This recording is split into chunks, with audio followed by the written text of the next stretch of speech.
Welcome back to the shop. Today I'm going to clean up this old 4-jaw chuck that came with my lathe when I bought it. I haven't bothered doing this yet because I think it's a little oversized for my 10-inch lathe. The chuck is 7.5 inch diameter, so for comparison's sake, here's the 6-inch 4-jaw that I use, and you can see how much thicker this one is. So it's quite a bit heavier. I also think it's a little unique. It's not just a regular 4-jaw chuck. You see the chuck key here has an inside square, and that matches this and this, two of them opposite each other. And what that does is moves everything together, so like a 4-jaw scroll chuck, which I've seen before, but this one also has one end of the chuck key here squared out, and each jaw moves independently. So I'm not exactly sure how common it is or what the preferred use of this sort of chuck would be, but for today we're just going to get it taken apart and degreased and de-rusted and see how it looks when we get it cleaned up. I can't see any sort of maker information on it right now, but maybe that'll be easier to see when we get the rust off of it. So first thing, we're just going to get it taken apart.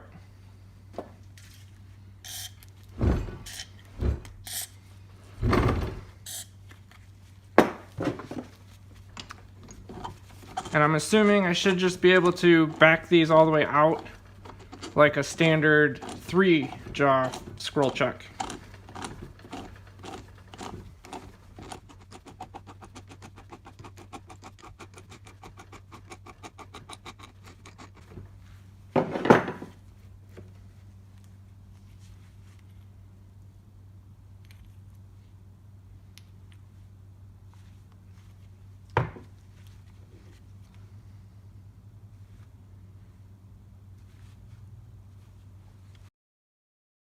That's what lets it act independently.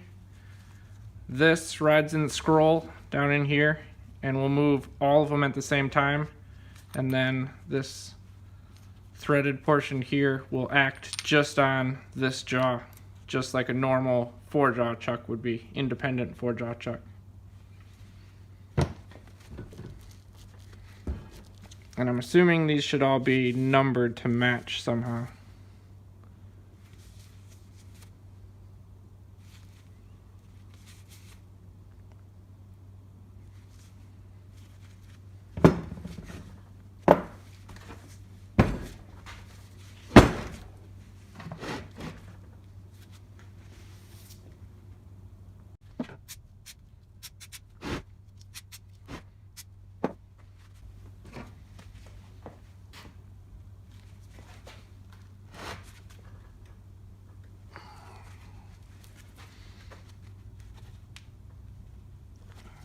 These guys might be rusted in there pretty good.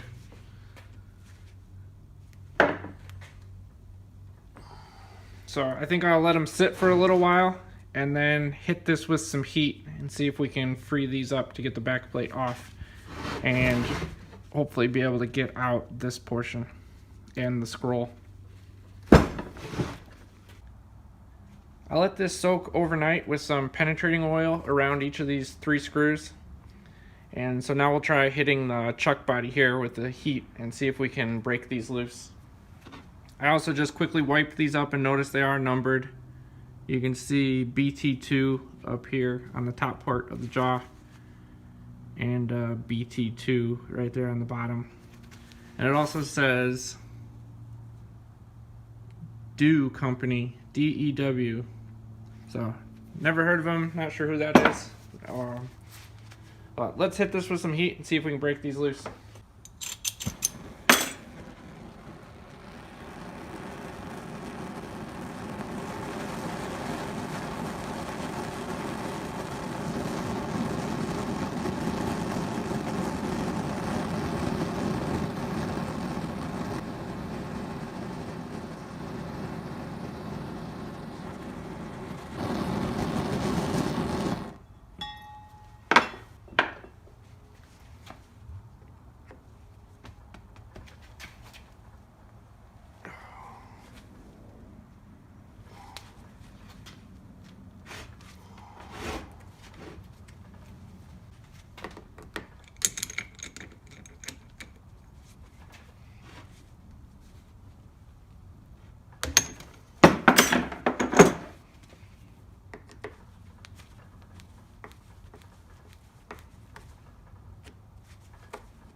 There's one. Let's repeat and try the other two.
This guy's cooled back off now, so we'll see if we can get this backing plate off of it.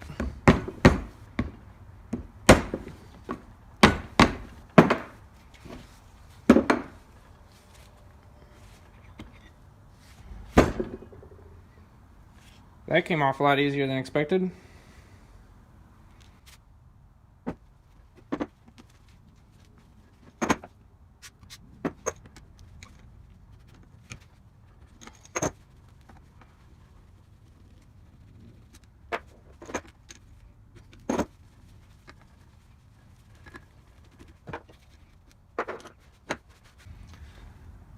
So I'm pretty sure there's a split line about 3/4 of an inch down into here, and it must come apart out at this ring halfway through the threads, because it has to be large enough to let that scroll fall out the bottom. So the first thing I'm going to do is just put a witness mark here next to one of these, so that if I get that thing out, I can put it back in the same way for alignment. And I'm just going to try a scrap of aluminum here and tap it on the scroll and see what happens.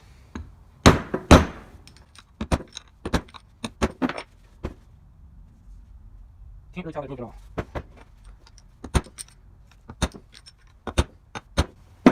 Sounds pretty darn solid. No, I can definitely tell that it's moved.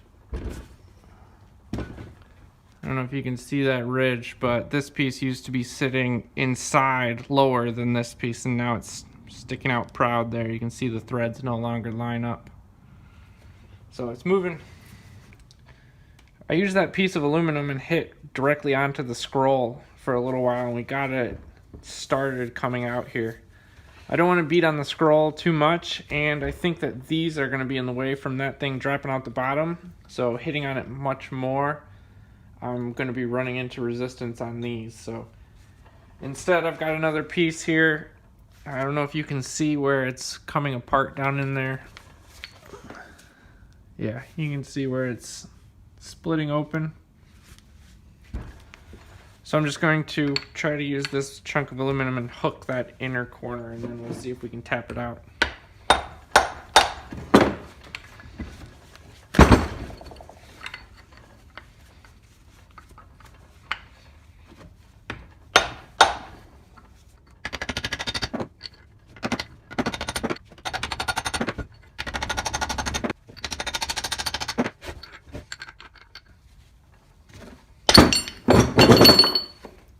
There we go.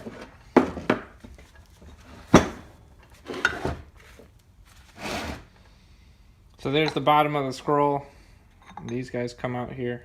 That's why I didn't want to pound on the scroll anymore, because I knew these would be stopping it from coming out.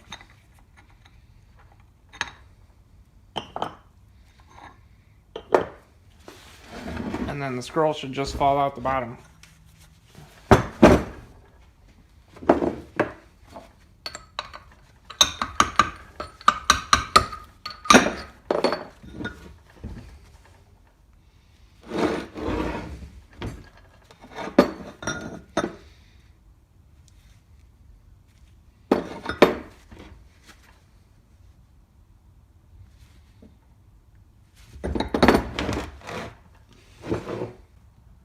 parts of the chuck are now degreased, so I just soaked them in degreaser and water and scrubbed them with a plastic brush.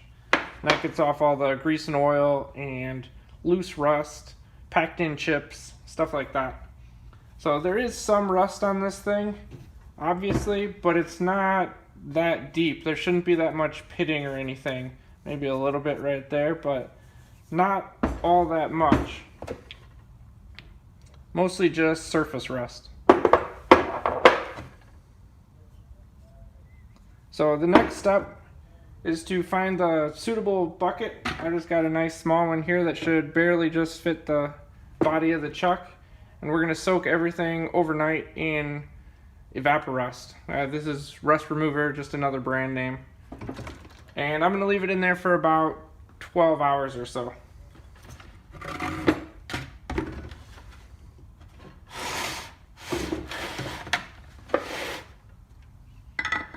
So I'm just going to pack everything in as tight as possible and make sure when I put the Evaporust in there that it covers over the top of everything. If it doesn't, you'll end up with weird lines on the part.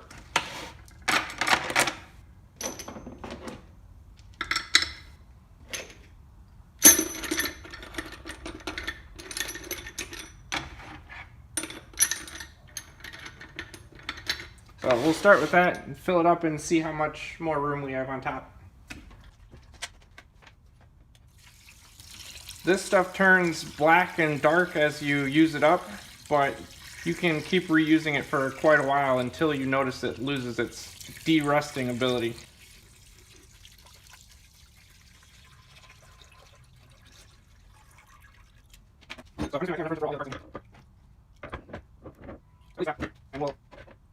These have been sitting overnight, so we're just going to wipe them off with a little bit of Scotch-Brite here, and then we'll rinse them off in the sink and wipe them with an oiled rag to keep them from flash rusting or anything like that.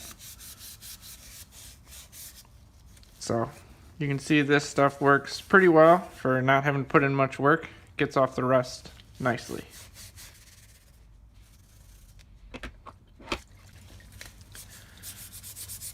It does leave a little bit of a dark finish on stuff, but usually once you scrub it just a little bit and then rinse it off and oil it, it looks pretty good.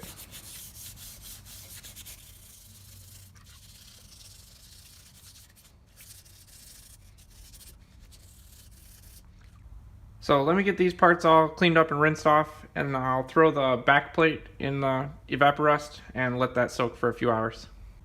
Here's all the parts after being derusted and rinsed off. Then I just took a rag with some oil on it and wiped them down so they wouldn't flash rust.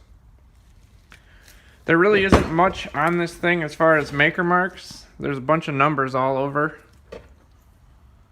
But that's about it.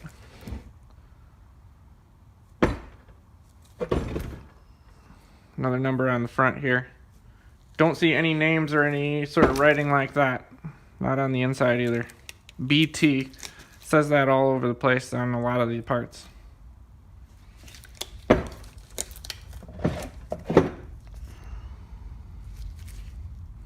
There's the same BT right there. The only thing it does say is AS. That's on there a few places. Not sure what that is. And like I said, the jaws here are the only thing that say Do Company. And that AS is on one of these guys as well.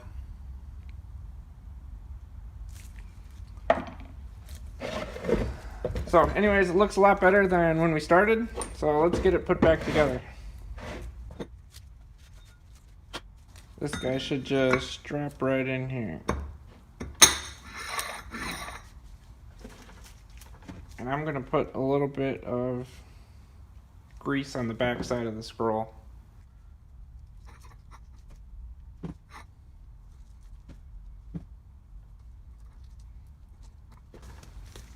Not a lot, but just something to keep some lubrication on the back side of the scroll, since you won't be able to get to it to oil it or anything. The These guys sit right in there.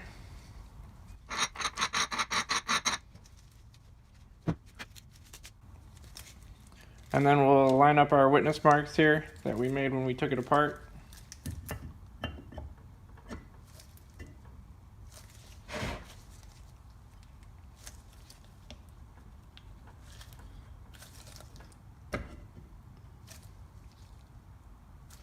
I'm just trying to get the threads lined up perfectly here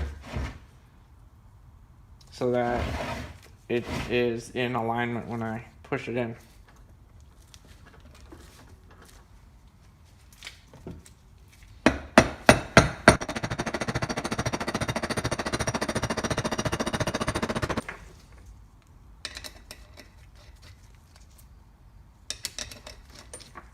And I'm just going to make sure these guys screw in so that we know it's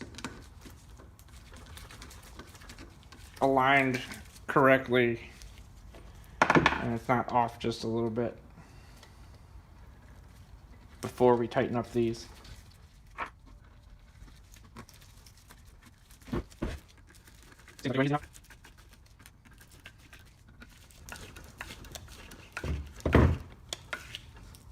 They're not going to go all the way in because they should be going through the back plate here.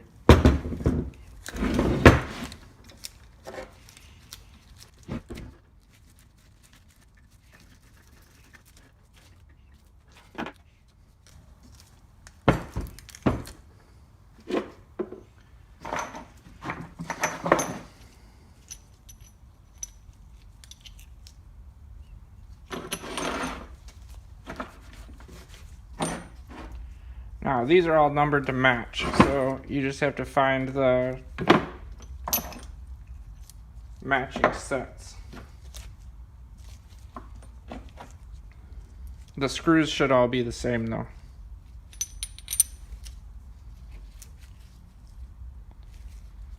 So this is 2 and 2. I've got the camera zoomed in a little bit now, so hopefully you can see the scroll down inside of here. And this thing is going to go together like any scroll chuck would, whether it was a 3-jaw, 4-jaw, 6-jaw, whatever. Here's a closer up shot at one of the jaws, so we can see how it acts independently as well as a scroll chuck. So this lower portion of the jaw here will ride in the scroll and move in and out as you tighten or loosen the scroll. This shoulder right here captures the screw and prevents it from moving in this direction while still allowing it to spin. And then the screw can act on the upper portion of the jaw here in order to move just this jaw independently in and out. So as this portion, the lower portion here, is sitting still in the scroll, you can adjust this screw to move the jaw in or out.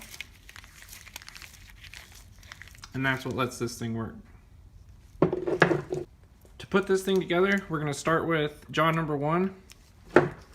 Adjust the scroll until we just start to see the first tooth come around right here.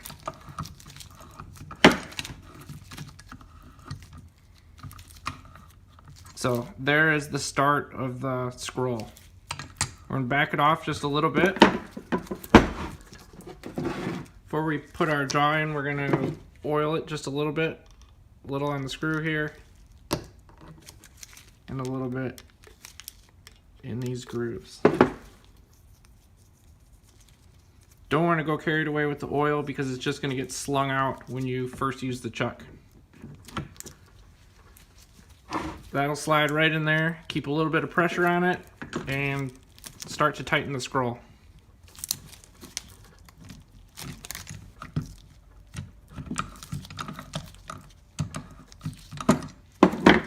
And it should grab the jaw. Then you move to jaw number 2 and repeat the process.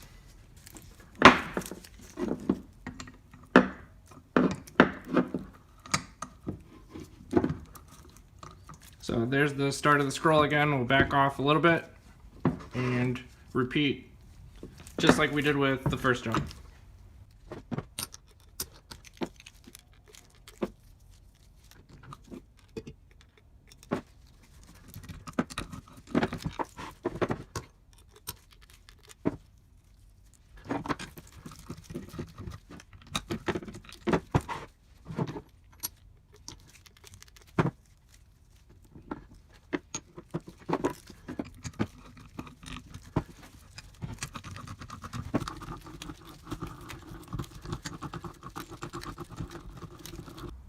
That's all there is to it.